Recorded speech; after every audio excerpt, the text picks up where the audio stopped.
Welcome everybody to Catfish Weekly, along with Patriot James Smith is back, and we have the doctor in the house tonight. We'll get to Doc in just a minute. James, I have one announcement today, and we're so glad to see you back in the show. Hope Donna's doing well. We'll talk about that in just a minute. I had a gentleman contact me. I had a gentleman contacted me from Jacksonville, Illinois the other day, and he said he had some friends of his that watched our show about every week. And the people's name was Ryan. And I'm going to try this, and I hope I get it right. Shania Schaefer. They had a little girl that passed away, a daughter of theirs, and he wanted me to tell everybody to keep those folks in their thoughts and prayers. I don't think they get in chat much, but they watch the show religiously, and they're part of us just like everybody else is. So if you guys would keep the Shapers in your thoughts and prayers, it would mean so much to me, and I think it would mean something to them because if they watch the show, they're important to us. Yes. James, we're glad to have you back in here. Hope Donna's feeling better. Yeah, I'm glad to be back. And yes, she's feeling some better. It'll be a little while, but now I'm able to get up and come up here and do the show with y'all and not worry too much. I just get her in her place and strap her down and tie her down until I get back. So she'll be all right.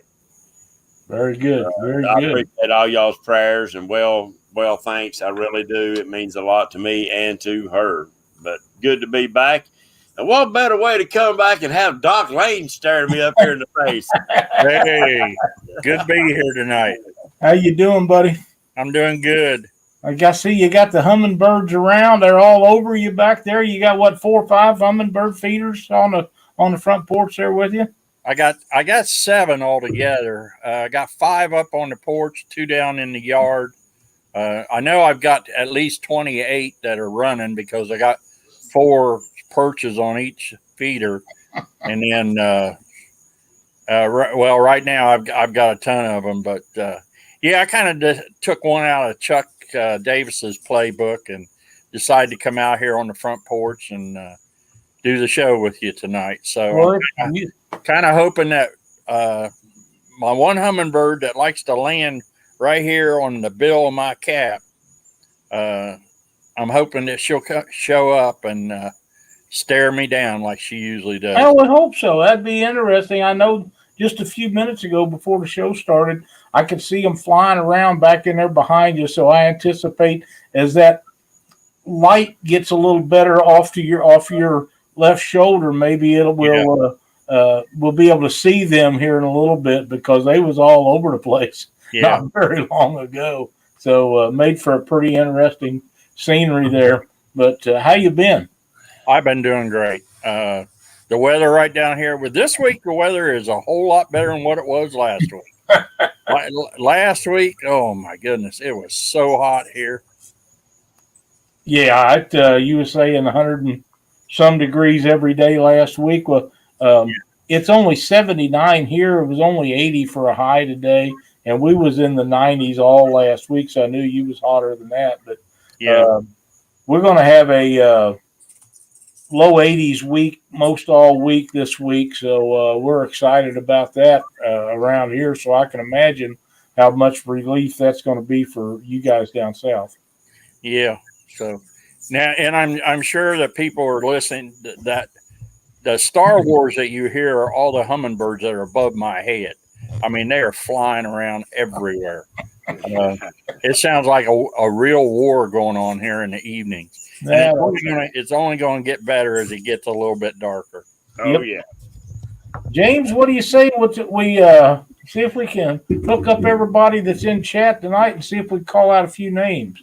That'd work for me. All right. Try to scan back up as far as I can. Yeah, we got 64 in here, and we just started, so we should have a pretty good night tonight. Yeah, don't forget to hit the thumbs up and share, everybody. I'm seeing John Patrick Jr. Fins and Fines hooked up. That gun computer wanting to restart. Shut up. I forget to turn it on down there at the house, and I come up here and turn it on. It wants to restart and reboot or whatever. Jay Fox Hunter, Chrissy Brown's in the house, Buckeye fishing. I see, was it Buckeye somebody said was having trouble the other day, Lyle? I don't know. I know Chrissy had fallen, and I hope that she's doing a lot better. I didn't see that, but it seemed like somebody said Buckeye was having chest pains or something. Oh, I haven't seen that. There's Avon, Ernie Brown, Maurice Cason's in the house. Nebraska kayak anglers. There's the Chad. Bonnie McClare, Buckeye Jr., Jason Lamb, Chris Fuller. Somebody's talking about what the Hummingbirds bombed Doc. Yeah, they've been coming across the top of my head here. Yeah. See Mike Irvin. You see any more, Lyle? Yeah, Fins and Finds, 3+1. John Patrick Jr., Philip Williams, Laughing Cats Fishing, Mad Catter, Catfishing. Is good to see him in here. Amy Payne, Mr. Gadget. Vicky Mathena says, hi, Doc. Hey, Ricky. Whiskers and Stripes, they're getting faster and faster. Weekend Angler, Carl Wells, Jade Clements, Kevin with Palmetto Cats, Texas Tiger. There's D. Always glad to see D in here. Avid. David Funk says, love your hat, Doc. Yeah, Ohio State. I'm probably one of the only Alabamians that still roots for Ohio State. Well, I'm sure you're right. Squirrels Magnet Fishing, Dale Hayslip Fishing with Big Mike. Mad Catters. Trying to catch up to where you're at. Ray Kirkendall.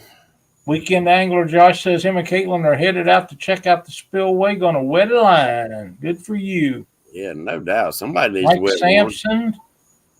There's Fishing with the Chad Greenwell. Chris Fuller. Frank with Twisted Fishing don't wear TV. that cap tomorrow. You what? Chris Fuller is my fishing partner. He's telling me don't wear my cap tomorrow. Roll Tide. Joe Newman.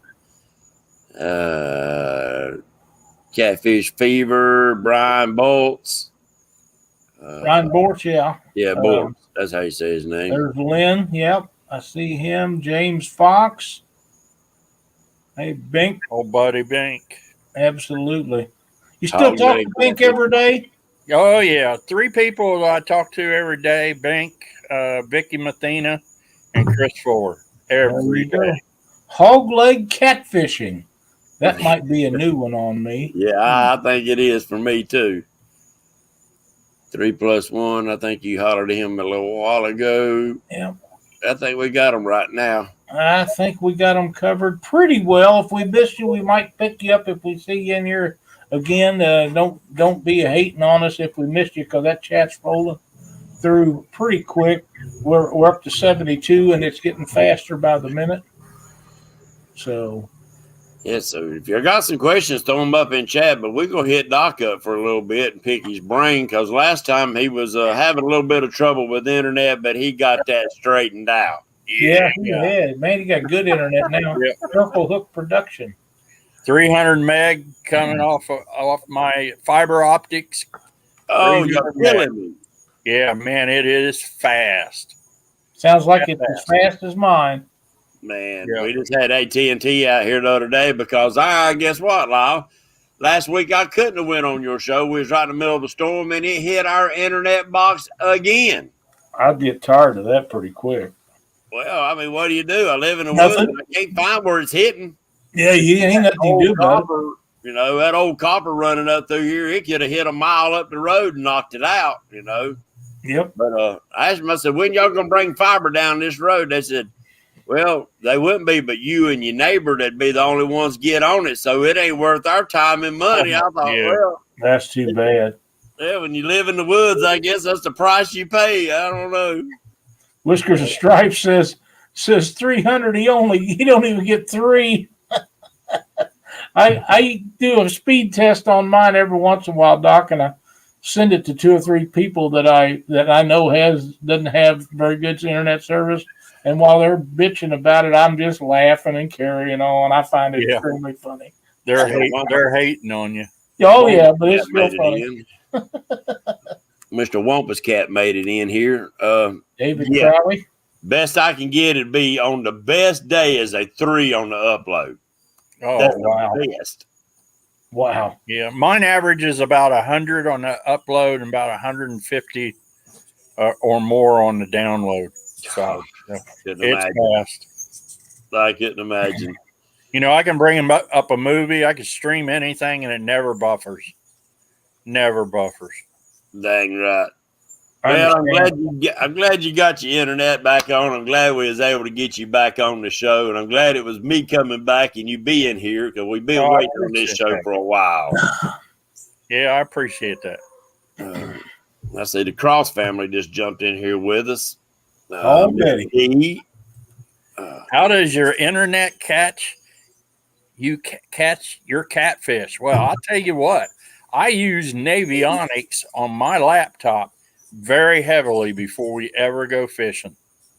We will lay out our groundwork on Navionics, and that's how Chris and I do a lot of our fishing together. We pre-fish on Navionics, and then we check it. We take the boat down there and we check out the areas that we've marked. so what would you say your best tool that you can take fishing with you besides your brain? Navionics. Navionics on the mobile Navionics right here on my phone is one of the best tools I have. Yep. Agreed. So, How do you feel about the 100 catfish, 100 skipjack law? it's not going to affect me much. You know, I get 20 skipjacks a day. It's going to affect more out of towners.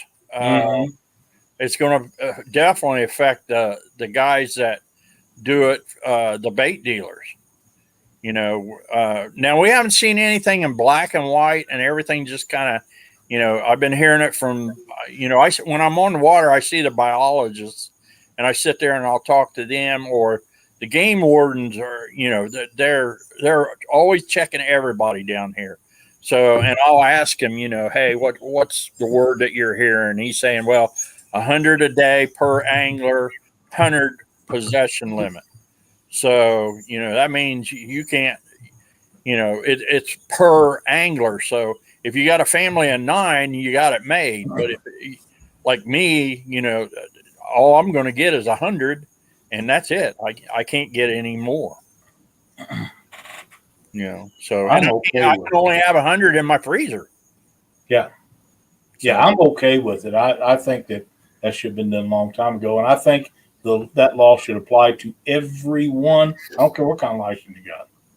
Yeah. Well, they're going to take, if they're going to keep fooling around, and the skipjack's going to be like some of the other fish. Yeah. Yeah, exactly. Especially with the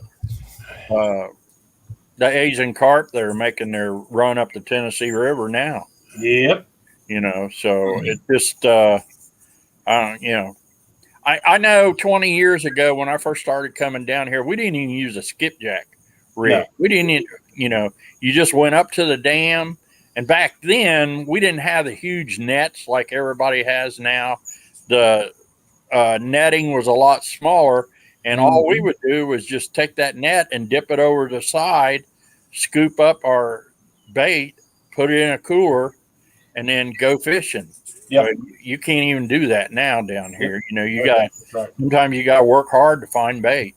When they get to where they're talking about only have 100 Asian carp in your possession, that's when I'll think something's wrong. Yeah. Yeah. That should always be unlimited on them things. Well, yeah. Well, it's mandatory that you can't release them live, and that's something in itself. Yeah. And we're seeing more and more Asians.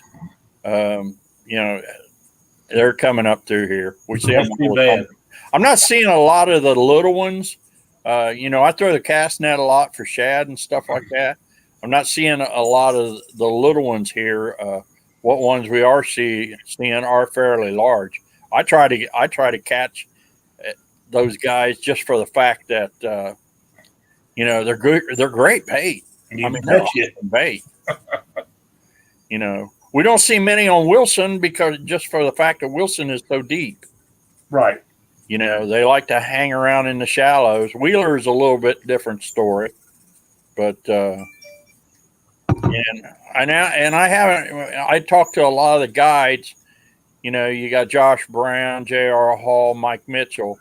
I talk to those guys all the time, and you know, a lot of them fish up at Gunnersville, and I haven't heard a whole lot of coming out of Gunnersville yet. But you know, Well, Now, do you think that the catfishing industry in a whole is putting a hurting on the skipjack because there's a lot more people fishing, and we all got to take a little bit of blame for that because of oh YouTube, yeah, you know, and yeah, because we promote good baits, we promote this and promote that, and sometimes that's kind of a double-edged sword right. with that. But Well, do a good you example a good example is Cumberland City. yep. Yep. You know, Lyle and I did it for years. We'd go down there and catch Right. many of them things.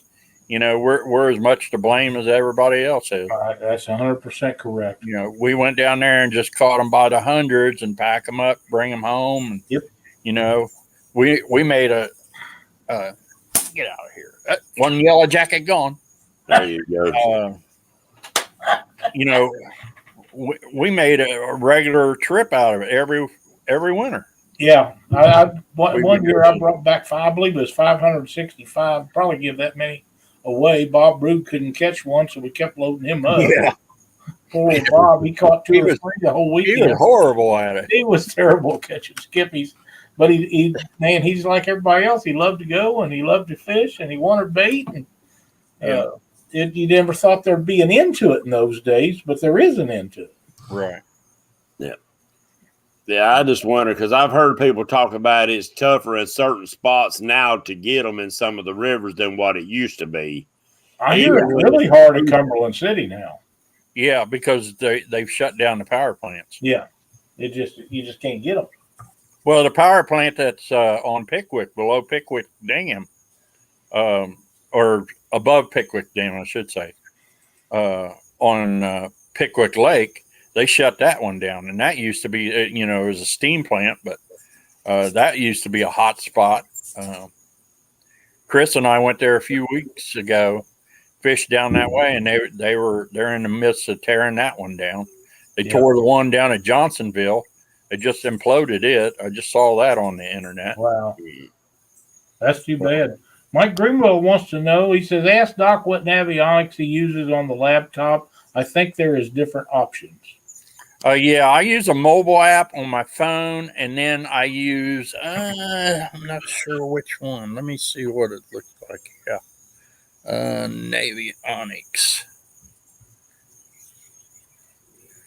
I'm using Chart Viewer on Navionics. Yeah, that's what I use. So now, does it give you the option to view it in the mobile app on your computer? yes. See, to me, that's the one I use. I got a tablet. I use it on my tablet. Yeah. And with my tablet, the way I got it synced up with Donna's computer, it wants to put me on the regular laptop app. But on my tablet, I use the mobile app. To me, the mobile app is a lot more detailed. Yeah. You know, Chris has got a Lowrance TI 12 on his boat, and I'll use his is a little bit different. Right. What we see, and you know, while we're traveling, I'm sitting there looking on my mobile app, and I'm dropping waypoints, and you know, I'll put the waypoints in my phone. Right. I can link. What's nice is on my HDS 12 that I've got, I can link my phone up right to the HDS 12. Yeah, there So you go. I can drop in back and forth. That's pretty freaking cool. Yeah. So That's pretty good tool right there, buddy. yeah. I like tools, and that's just another tool in your toolbox. Right. And I fish with a lot of people. I mean, I fish with a lot of different people, and I've always got that phone with me, and I'm always dropping, you know, waypoints, or I'm looking for I'm looking for holes. I'm looking for ledges. That's what I'm a big ledge fisherman. Chris and I just constantly pound ledges. No matter where we go, we start looking and we're finding a ledge. That's Nebraska right. Kayak Angler says, "What are you looking for while browsing at home or in the car?" I think you just answered it. Yeah, I'm looking for ledges. We're looking for holes. And I mean, we've got several different tools that we use. Navionics has got the sea maps. I'm not really impressed with the sea maps, but a lot of times it'll show us something that maybe Navionics doesn't show. I never checked that one out. Yeah, I mean, it's got some really good shading. On the mobile app, I love using the shading because it just eliminates water for me. I see where the deep water is, where the ledges show up real well on That's right. the mobile app. Yep. Yeah. That's right. Dave Funk. Yeah. The Funkmeister. Doc, if you Will could only Wilson. fish one, which would you choose? It would be Wilson.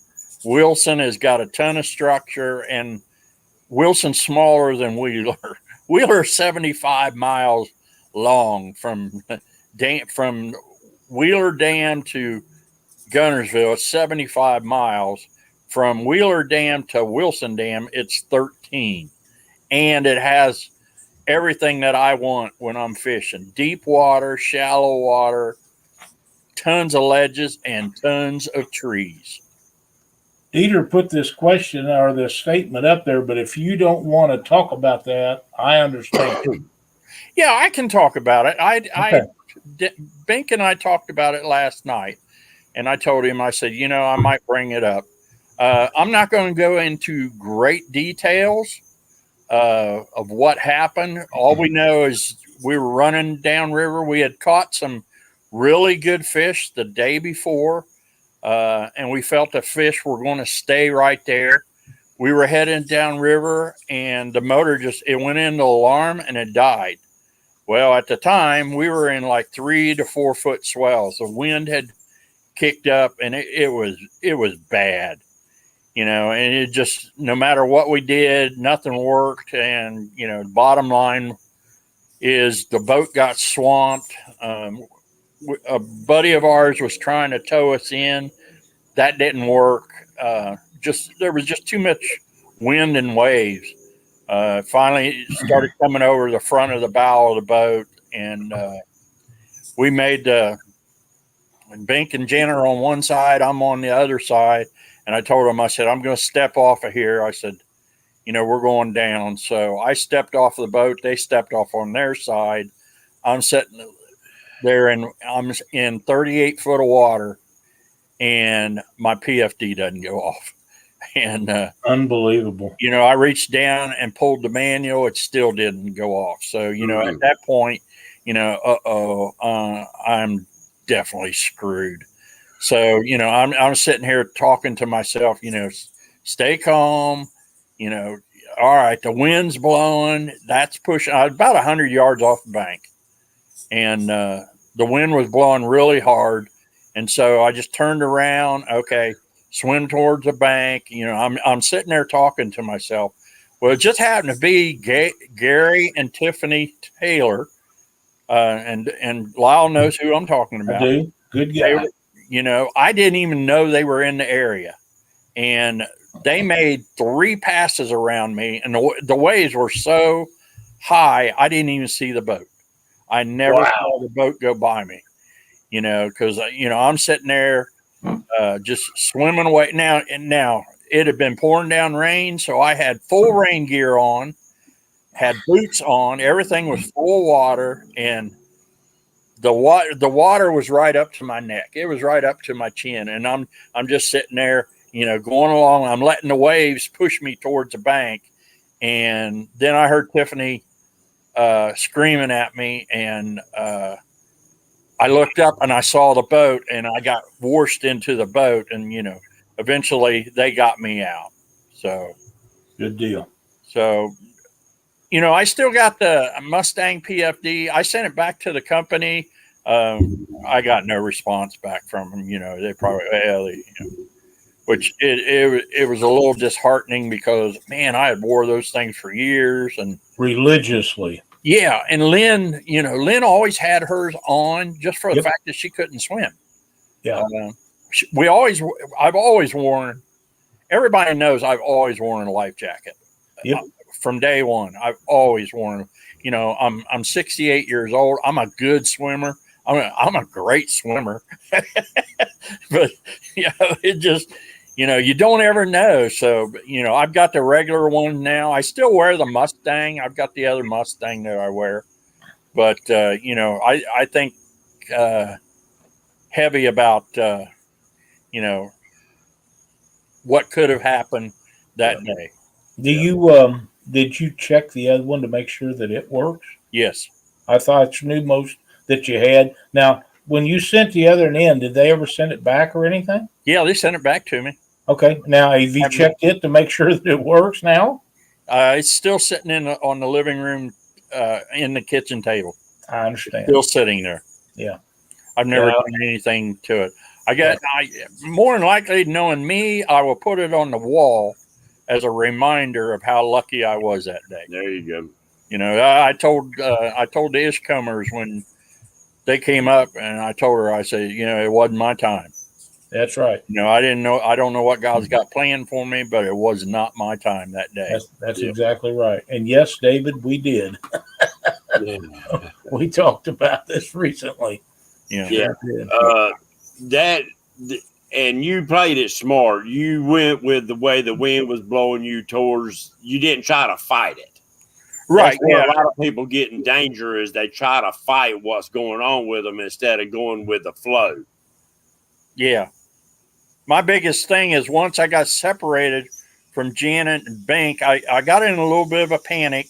They had regular life jackets on, but after I got separated from the boat, and them, it was just like, it was, the very first thing that came into my mind, believe it or not, was the movie The Perfect Storm, where the guys, got pitched out into the water and then, all they saw was waves. They didn't see nothing else, so. Yeah, you went from 6 foot tall standing on a boat to however tall your head is looking across that water. There's a big difference, ain't there? It is. Yeah. It was a scary situation, but everything's good. It wasn't a boat's fault or anything. There's just too many, Bink was doing a great job. We were trying to get there, but it wasn't to be. Yeah.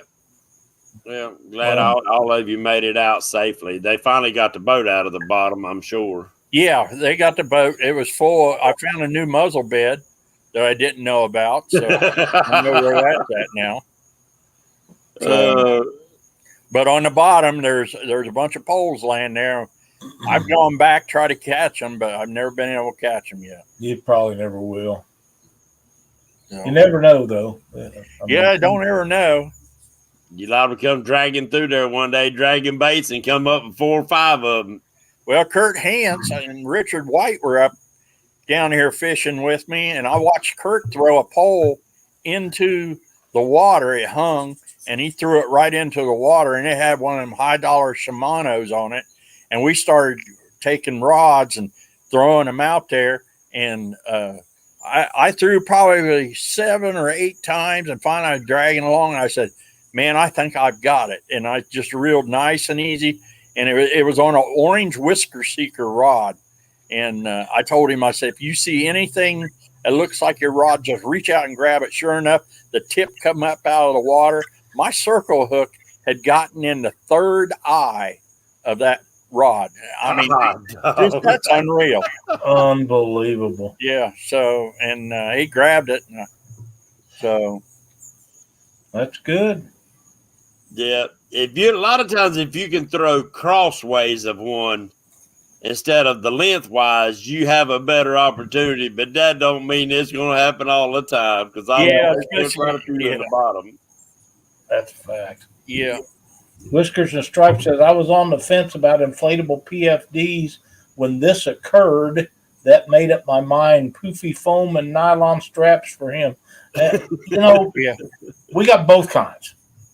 And, I've been in the boat with Doc when he wouldn't get in the boat until he had it on. A lot of times he'd walk down the ramp from the vehicle he was in to get in a boat and have it on when he got to the boat. I mean, he's the most religious person about wearing life jackets that I know. And the first inflatable that we had it for 3 years, and you got to change the cartridge in it. We went to change the cartridge. The two that we had been using for 3 years didn't even have the cartridges in it. We never looked at them. We didn't know. They're supposed to come with them in it, but they did not. And then we went to buy the cartridges for them. You couldn't put them in. Every time you did, they explode. I got tired of that pretty quick, so we went and bought new ones. And we had a hard time getting cartridges for them the last time, but we did get them. And changed them out, and without any difficulties whatsoever, because just like anything else, when they come out, they get newer, they're better, they're easier to do, and all this stuff. They are so much more comfortable for me than the other kind. Yeah, the PFDs are. Yeah, they are. Yeah, but if I'm afraid, when it's hot out. Yeah, that's exactly right. But now, with that being said, if I would say, pardon me. If Doc would call me tomorrow and say, "Hey, I had another incident and my life jacket didn't open up again," that'd probably do it. I probably wouldn't care what brand it was or anything else. If I hear of that happened where they don't open up again, that would probably do me. But until it does, I'm going to continue to use ours like that, just simply because they're more comfortable, especially in hot weather. Now, what brand do y'all use?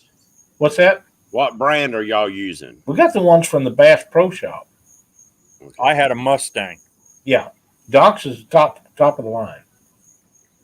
It just blows my mind that. I couldn't believe that they didn't respond to him for that. I can't either, Sonny. You need to check with it, but I believe it is every 3 years, and that might be a state thing. It might be a federal thing. It might be an equipment thing for each brand. I don't know, but ours, it got a little thing in there that tells you when it's time to replace it, and if the cartridge deal ever turns from green to red, you're supposed to replace it. Of course, if they explode, you'll know that. But yeah, it is 3 years, right, Doc? Yeah. I thought so. Yeah, there's a little green thing that's in there, and when it comes time to replace it, it'll turn red. Yep. And mine it was all green, because that was one of the things I did. I do that is before I put it on, I look at it to make sure that nothing has changed. And Cindy had me out in the boat here a while back to make sure we had another one of them monsoon summers here where I'm mowing every 3, 4, 5 days because it rains constantly. It's been almost a week now since this is the first time all summer that's went that long. It hadn't rained, but she said, "You need to get up in there and see if them have exploded. As much rain as we had, they might have got wet in the boat." Yeah. Well, they hadn't, and I'm glad that they hadn't. But I got up in there and it was dry as powder. But oh my God, this summer is just. Now, is that something? Do you run into a problem with that if you're fishing in the heavy rain and stuff like that, with them getting wet? No, it doesn't. The new ones are HITs, so it has to be submerged for like 2 seconds, and then it's supposed to go off. Well, okay. I was in the water for a good 20, 25 minutes, and mine never did go off. Yeah, and you pulled the manual too. And I pulled the manual, both the manual and what was weird is, I pulled the manual and it didn't go off, yet a week after the incident, it went off I came home from fishing, and it was sitting on the kitchen table, and it was inflated. Michael Malott says, "Did the pin hit the gas cartridge in the vest?" I don't know. Yeah, I don't know. You didn't send it in, will you? So, But it you know, didn't go off. So that means the cartridge still had pressure in it. So it wasn't a Yeah. failure of the cartridge. yeah, it was something that just went wrong. You know, I wasn't panicking or anything. You know, I'm a pretty laid back guy anyway. I don't get Yep. you know, all panicky and everything. So I knew I wasn't, you know, as long as I could keep my head above the water, I knew I was going to be okay. Yeah. There you go. No, you got to have a positive attitude when something like that happens, and yeah. stay calm. Staying calm is probably the number one thing. Yeah, and you know, I you know, I do it all the time anyway. But I give myself some of the best advice that's out there because I talk to myself all the time. So Good sometimes you just need that's literally what I was doing. Sometimes you just need expert advice. Yeah, yeah. And I literally talk to myself. Stay calm. That's not what I was looking swim for. towards the shore. Yeah, it's you know, I remember as a kid, well, actually I was a teenager, this park that we all used to go camping in, and we was all out there swimming, and this little girl, probably 4, 5, 6 years old, out there swimming around. The youngin' could swim, but something scared her, and when it scared her, she went into that flight mode, and she was drowning. Yeah, went from swimming to drowning. And I reached and grabbed her, was going to pull her up into shallow water, and that youngin' lied to drown me. She climbed up on my head and was pushing me under, and me trying to get her up into shallow water and about drown both of us. Yeah. Mr. Gadget says, did yours have the float blow tube to inflate it? Yes, it did. But I can't imagine me being calm enough to do that. Yeah. I wasn't. I never even thought about that. And waves busting over top of your head and everything else. Yeah, I'm thinking that wouldn't work for me, but old fat guys ain't gonna be blowing too much through a straw anyway. Yeah, no kidding. Not me, buddy. Smoked for 50 years. There ain't no way I got that much air. Well, one of the first things that I did was once I got in the water and it didn't inflate. I reached down, you know, I've got the F4 rain suit, and I reached down and I just tightened up the cuffs so that I had it good airtight. And I think that helped out a lot because I just stepped off backwards from the boat into the water. So it was able to catch some air in it to help. Yeah, I really think that did, and that helped me to stay up. So, but you know, everything happens so quick. Oh yeah. You know, you don't have time to think about anything. I immediately went into survival mode. Right. Well, you know, Doc, you've always taught safety, safety, safety, and people don't realize by doing something every day, you get muscle memory, you get mind memory. And those times is when you have something to happen, you don't necessarily react, you act upon the situation. And that's what you do because you was able to stay calm. Yeah. That staying calm is so important. It really is. Matt says him and his cousin got thrown out of a boat on Lake Erie. It was crazy. They were miles from the shore and walleye fishing, and luckily he caught up to the boat to go get his cousin. That is wow. Yeah. Wow. Yeah, because most of the time you don't do that. And I've seen so many of them, especially old videos and old pictures of them old boats that didn't have the kill switch on them. People fall out in that boat, actually come back around and hit them. Back around. Run over them. Yeah. Yeah. And you don't want that laws. That's one of the laws here in Alabama. Any boat under 24 foot, you have to have a kill switch attached to your jacket or to you. My very first day here in Alabama, I got busted. As soon as I'd gone out on Wheeler Lake, and I got out to the end of First Creek, and I remember, oh man, I left the throw cushion. So I turned around, I was coming back, and the man pulled me over. And the very first thing he said to me, he goes, you don't have your lanyard attached. I said, yeah, I know. It's down here. He goes, no, it has to be attached to you.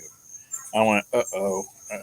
And I said, well, I was going back to the truck to get my throw cushion. He goes, well, there's another ticket. Oh, man. And so his name was Officer Posey. I'll never forget it. But he ended up, I sat on the side of his boat for 45 minutes, and we talked, and he said, I'm just going to give you a warning. He said, since this is your first day in Alabama, he said, but he said, don't forget it the rest of the time. So, the tickets down here for that kind of stuff they're quite heavy. I think no cushion is like 150. Not having that lanyard on, I think not having that lanyard on is like $300. So. Oh, wow. Yeah, I think Cindy said Missouri passed that law too. And he told me that he told me, he goes, just go to Academy and get you one of them PWC lanyards, and he said just attach it to your wrist. So that's what I do. Yeah, Hey, that's a good idea. Yeah, good idea. I think that's probably one of the best devices that was added to boats was a kill switch in a long time. I really do, because they've been a lot of people hurt, and a lot of people probably drowned because that boat didn't die. And maybe they could have swam to the boat if it would have died instead of getting to shore. But if the boat runs off and leaves them, you're pretty much screwed. Yeah. Let's talk a little catfishing with him, Lyle. What do you say? Absolutely. That's what we're picking his brain for anyway. So you mainly on the blues down there in Alabama, right? Yeah, but man, they got some big flatheads down here. But the flatheads, I've had a lot of issues trying to rethink my way of fishing when it comes to blues versus flatheads. Up on the Ohio, Mississippi, every place I've always fished,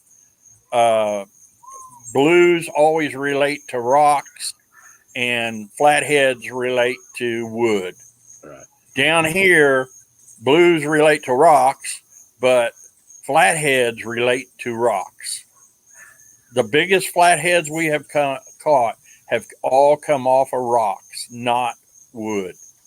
That's very strange. Yeah, it's something, and it didn't matter where. I've caught flatheads on Wheeler, I've caught flatheads on Wilson, I've caught some monster flatheads on Gunnersville, and every one of them come off of a rock pile. Huh. No wood in sight, just off of. Chris and I take a lot of notes over when we catch a fish, where we caught that fish, and what it was around, and what we were targeting. Well, sound like you're getting a consensus on what them lakes are producing and how they're producing. I've heard that also about some of the lakes out in Oklahoma, was they was more apt to be on rock than they were on the timber. Have y'all heard any of that? Out in that area, or out in the Oklahoma area. Yeah, I've heard some of that. I think maybe Arkansas might be the same way, but right now here on the Tennessee River, we're not seeing a whole lot of current. The only current we're getting is coming off of the dams, and a quarter mile down from the dam, it phases out, and then now you're into a lake mode, and so you're drifting or dragging. Down here I do mainly dragging. Right. So, but if there's current, I will back bounce and I will anchor up in a heartbeat. Absolutely. Freddie's Outdoor Adventure says, Doc, what's your favorite bait to use? Not chicken, right? Yeah, not chicken. Yeah. Mainly skipjack. I really like yellowtail shad. A lot of people don't use them down here, but they bleed real heavy, and it's the main bait of choice. We got big gizzards down here. We like to use those, but those yellowtails put off a different kind of a scent. And so, it just, I like using the yellowtail. I've never heard of the yellowtail. Yeah, yellowtail shad. They only get about 4 or 5 inches long. Some of them get a little bit bigger, but not much bigger. They got Are those the same as thread fin? they might be thread fins too, but the ones here in Alabama are they got yellowtail, so I call them yellowtail. Right. He's I in like the northern bigger Alabama, Matt. He's in northern Alabama now. Yeah, I like it. Now, if I can get the bigger tread fin, I like them bigger tread fin. Yeah. Because I like putting a mess of them on a freaking hook. Mm-hmm. And in the times when they want them smaller baits, them smaller shad to me seem like it almost like candy to them. Yeah. I downsize my hooks, and then I'll put 4 or 5 of them tread fin on there, and it seemed like they work pretty daggum good when the bigger baits are not really being targeted. Now, Doc, do you have moon eye down there? No, I have not been able to catch a moon eye down here.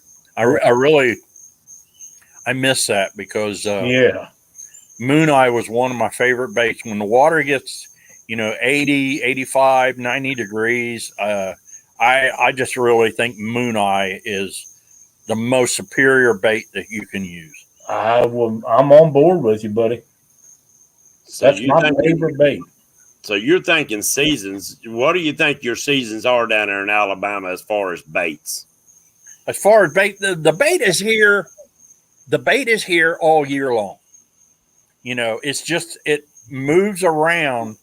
Like right now, they're out in the main part of the lake. I tell people when they come down here, I said, make sure you have a skipjack rig on board your boat. Do not leave without a skipjack rig. Because a lot of times I've been out there fishing, and all of a sudden, if I see a school of shad, I will throw the skipjack here in Alabama don't come out of the water. They stay under the schools of bait. So if you see, a big black ball bait out on the lake somewhere, I'm throwing for a skipjack, and they just seem to always be underneath of those schools. So and I like to use a live skipjack. I am a big, especially if I'm fishing up near the dam, I've got at least 1 to 2 live skipjack on my line. Live. Yep. Hook them in the nose. Hook them right. I had to call Scott Crest in Kentucky because I knew he fished with a lot for stripers. I said, what's the best place to hook them? And he goes, in the nostrils. You'll see 2 holes. He said, put them in there. He said, as long as, he said, you got to keep them tethered down. On the skipjack, our skipjacks are fairly large down here, 14, 15 inch. Nice. You got to put 8 ounces on to keep them tethered to the bottom. If not, they'll drag you right into the rocks and into the wood. Next thing you know, you broke line. Yeah, and then you got a dead skipjack. Yep. Freddie's Outdoor Adventure says, do you prefer anchored, drifting, or trolling? Oh, Lord. I love to anchor. I love to drift, and I love to drag. But if there's current, I will, my old roots will come right back to me, and I'll be anchored up. We will throw the steel, but I got a Rodan. Chris has got a Minn Kota, and we've gotten to the point where we just drop the trolling motor and spot lock on a place, and then throw back to them. Jordan Lear just made it in. Welcome to the chat, Jordan.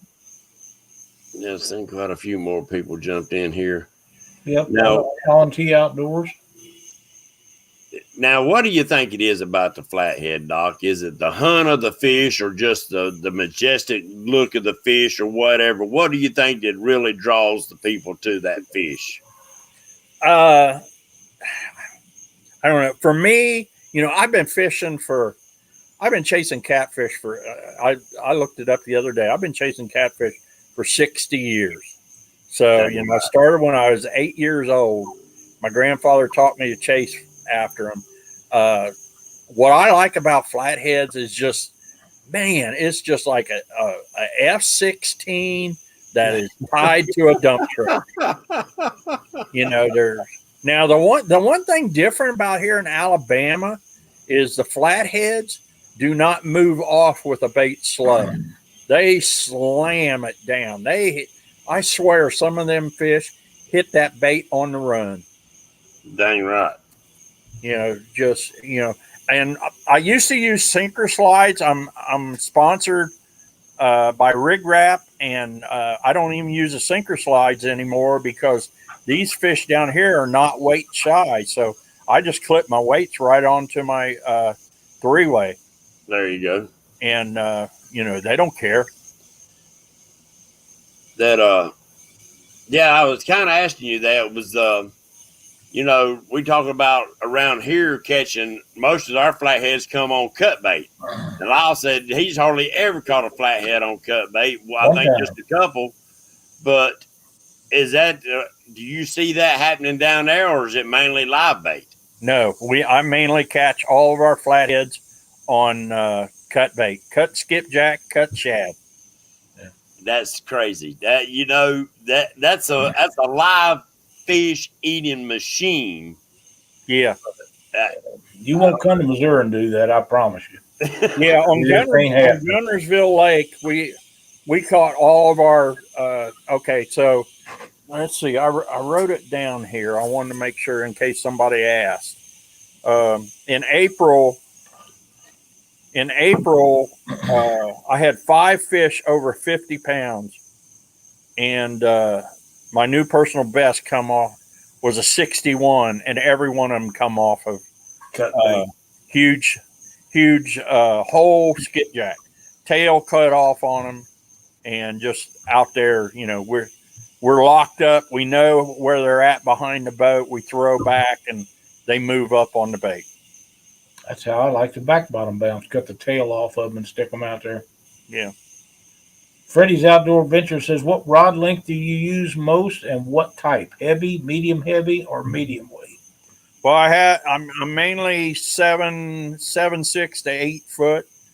I had Blackhorse rods. I'm now using, you know, I use Blackhorse rods for well over 20, 25 years. And now I'm using Meat Hunter rods. Made by Charles Crook out of Arkansas, and real good rod. I've got I can't remember which style I've got right off the top of my head, but it's an 8-foot rod. So there's your old buddy. There's probably medium heavy. Who's that? Mike Lewis. Oh, Mike Lewis. Oh yeah. Hey, Mike. You know, it's medium heavy, real good rod. I like the action. It's almost like Lyle's rods. So it won't be like mine because they can't get them blanks. Yeah. They can't get them blanks unless they buy them from me, and I don't sell them to nobody. Yeah. Yeah, but now if you start back bouncing, you're gonna grab that Blackhorse rod, ain't you? Yes, I am. I've got, okay, Lyle built me 2 rods one was that drift rod that was the first one. And then he asked me about another rod that was like a bass rod. And he never got that rod back. I still use that rod to this day. And it's one of the most sensitive rods I've ever had in my hand.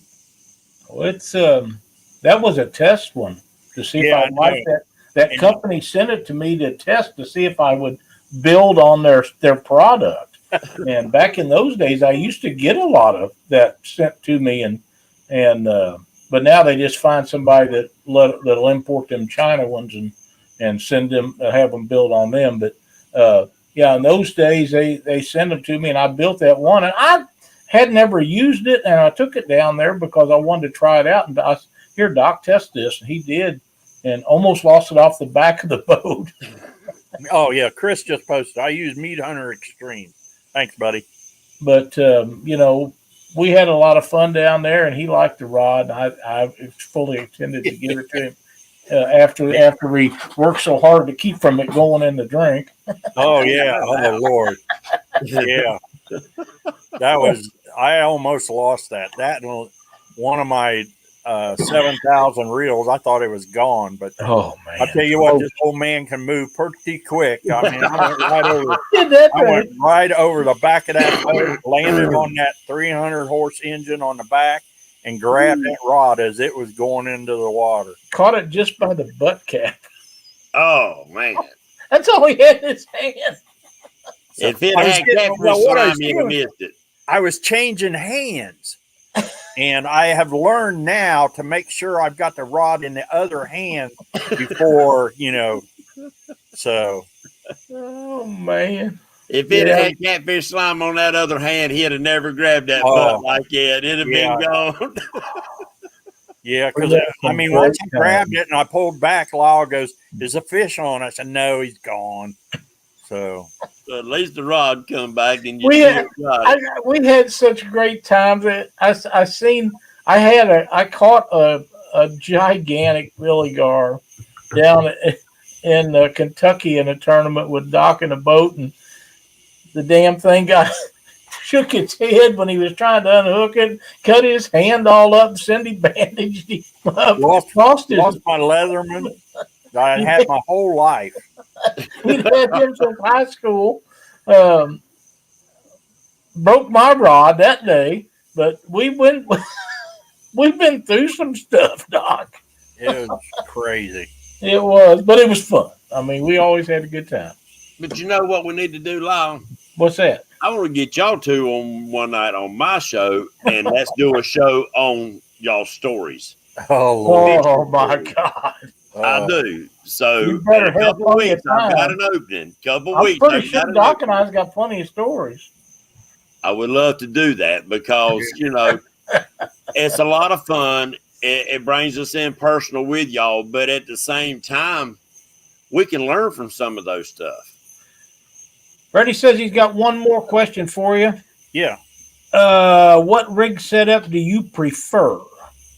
3-way rig. 3-way rig. I used to run the Carolina, but since I moved here to Alabama, I mainly am on 3-way rigs. The only time I'm using rig. Huh? Is that the Kentucky rig you're talking about? No, just a 3-way It's a rig 3-way. that's got the drop for the weight on it. Oh, okay. Oh, okay. Attached to I know what you're talking about. Here's a good question.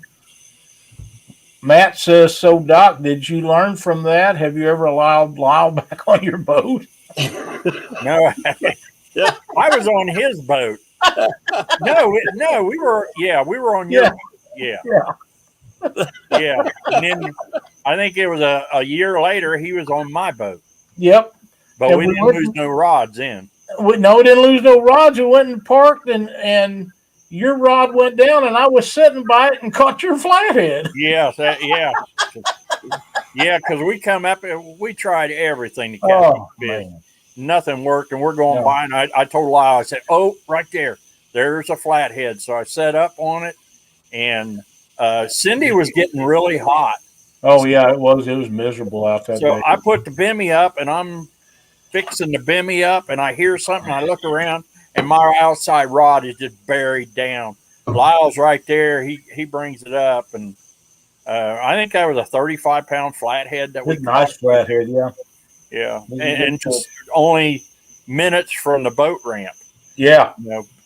Right beside a bunch of structure that was. Oh yeah, there was a bunch of crap down the water. Yeah. It looked like steel or something. I don't know, but it was rough. Just about lost it cause of net, Cindy said. What? I don't know. That's your wife. I don't know where she's at. Where that's. Oh, just about lost it because of that. Oh, that flathead? I don't remember that, but that wouldn't surprise me. Oh, the net handle bent real bad. Yeah. Oh yeah, Yeah. that's right. Yep, that's right. We almost did lose that fish. That is a great fish. It was a great time. We always had fun. And that's what it's all about. When it Oh, comes down to the end of the day, Lyle and Doc, is each one of us come home safe. Yep. and we go out and enjoy how the good Lord's blessed us. Doc's Hummingbird still ain't lit on his bill yet, has it? No. She's right here by my. I thought maybe she was going to land on my hand, and I could slide it over here in front of the camera, but she's pretty much satisfied. That I don't think she feels comfortable with this computer sitting here. Well, pardon me, that might have something to do with it. Man, we got a little old ruby throat out here, man, and she rules the roost, buddy. She is hot. She is mean. She runs all his hummingbirds off 2 of them feeders and set up there and will guard it. Wait on one of them to land on it, and here she'll come. That's what they do here. The little ruby throats. Yeah. Now, the green ones are a little bit bigger, but they little ruby throats will run them off, buddy. Yeah, they do the chest bumping thing, and they're taking their beaks and battling back and forth like they do in Star Wars. All I gotta do is see you all lit up. We don't. We've got them around here, but we don't have any feeders or anything. Neighbors all do, though. Yeah, when they first show up around here, I'll usually put up one because then they'll get gone for a little bit, and then you'll start seeing them drag back in. But they say we're starting to weather this climate change. Supposedly, we're starting to see more of them on into the wintertime. And I don't know why. There ain't nothing really for them to eat here. I'm pretty sure I won't ever see them in the wintertime in Missouri. No. They'd be frozen a block of ice. Yeah. Now, Doc, that's what I'm thinking. Are there anything particular that you could generally say for somebody coming in? Like Freddie's asked a lot of questions. Freddie's a good friend of mine. He's a gold miner, and the catfish bug is bit him pretty good. He's still a gold miner. No problem. But he, if he gets to where he's on water that he can start chasing a little bit of the flatheads more, are they something kind of a general thing that you can give them to at least get them started looking? Target structure. No matter, rocks are structure, wood is structure. Target structure. Look at ledges. When I talk about a ledge, I'm talking about a depth change from, let's say the water's 30 feet and it drops down to 25 foot. That is a ledge. Yeah. A ledge is used by fish like we use interstates. They travel. I can't stress that enough. They travel on those ledges. Sometimes they'll come off of those ledges and go out into those flats. The one thing they're looking for is an easy meal. They don't want to run down. The bigger fish just don't want to run down a bait. So the little guys, they're full of vinegar, man. They just go out there and just rip into a school of shad. But the bigger ones are smart. They've probably gotten fat like me, and they want a meal to come to them. So they'll just lay right there, and electronics play a big part in finding them. But it's just I'm big on ledge. If I don't see a fish that's near a ledge, but it looks like he ought to be there, I'll give it at least 10 minutes. I'll fish that and give it at least 10 minutes. I hear you. How many we got in chat, Lyle? 63 right now. Yeah. You want to give a set of floats away? If you want to, yeah. Yes, sir. If it won't be too hard for you to reel it up, if you want. Nope. Okay. Let me get them pulled We up. got a set of large ones. I got this package going to come with a small and a large. Doc, you ever do much night fishing? Nope. No, he don't fish at night. I knew that answer. I just figured I'd ask you. Yeah, he don't fish at night.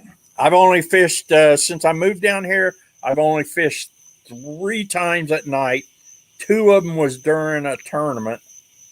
I have enough trouble trying to maneuver on a boat during daylight hours, let alone in pitch dark. Yep.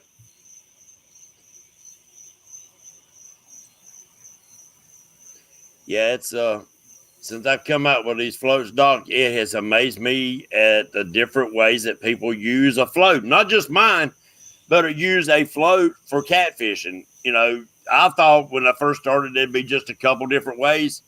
I've already got 9 different ways. I wrote them down that people have sent in to me how they using these things. And it's another tool, and I'm being taught a lesson on how to use my own tool. Yeah. Junior Proctor, blue dog fishing, Doc, he's dragging them between planer boards. Really? Long way out the back of the boat. Oh, yeah, I've done that. Yeah, I do that. I've done that for years like that. Yeah, that's a good He good said, way. Well, we do he said that. there's a lot of days when the floats actually will outfish the planer boards. Give me your number, Doc. 5. I knew it would be. 1.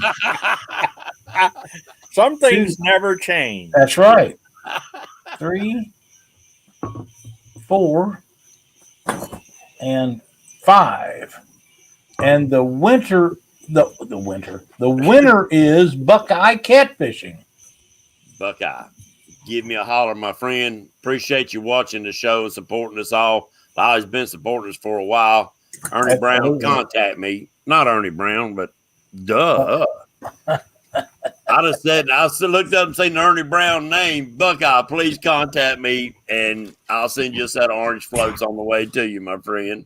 Absolutely. Yeah, thank you, James. I appreciate that. Well, are you going in, Doc? Yeah, mosquitoes are starting to hammer me out there. Now, you don't have them big old Alabama skeeters messing with you. Ooh, yeah, man. When they start sounding like the hummingbirds, it's time for me to come in. I know that's right. Yeah. That's for sure. That is for sure. And they get big down there because I've been down there in the summertime. And well, that's the other reason I don't fish at night is because the bugs are so bad. On June 11th down here, I was out at night, and all I saw was this massive black cloud up the lake.